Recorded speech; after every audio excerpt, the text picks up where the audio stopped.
எல்லாருக்குமே வணக்கம். நாங்கள் விஜய் சேதுபதி பேசுகிறேன். இது பிக் பாஸ் சீசன் 9. ஸோ இந்த சீசனில் கப்பிள்ஸை வந்து ஹிட் ஆகிருக்காங்க அப்படின்னு பார்த்தீங்கன்னா, கொரோட்டா இஷ்யூ பேசிட்டு இருக்கும்போது வினோத் வந்து ஒரு 10 செகண்ட் திவாகரை பார்ப்பாரு தெரியும்.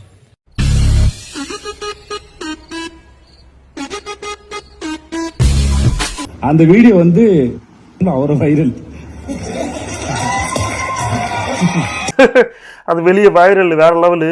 மித்த பிக் பாஸ்லாம் வந்துட்டு ஒரு பொண்ணு ஒரு பையனும் பார்க்குறதா வைரல் ஆயிருக்கு. ஆனால் தமிழ் பிக் பாஸில் வினோத் திவாகரோட காம்போ ரொம்பவே நல்லா இருக்கு. அதை தாண்டி இன்னைக்கு ப்ரோமோ நீங்கள் பார்த்தீங்களான்னு தெரியல, நம்மளுடைய துஷாரா வந்து கம்ருதீன் வந்து அவர் வந்து அட்டாக் பண்ணிட்டாரு, தள்ளி விட்டாரு. வயலன்ஸு, பேட் வேர்ட்ஸ் பேசுறது, வயலன்ஸு. ஸோ இந்த சீசனில் வந்து நிறைய அதெல்லாம் நடக்குதோ. கலையரசன் வந்து வயலன்ஸில் வந்து ஈடுபட்டார். கலையரசன் வந்து எல்லாருமே இந்த ஜூஸ் கான்செப்டை வந்து உங்களுக்கு தெரிஞ்சிருக்குன்னு நினைக்கிறேன்.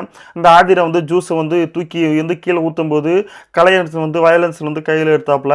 எனக்கு மட்டும் தான் அப்படி தோணுதா இல்லை உங்களுக்கு அப்படி தோணுதாங்கிறது கீழே கமெண்ட் பண்ணிடுங்க.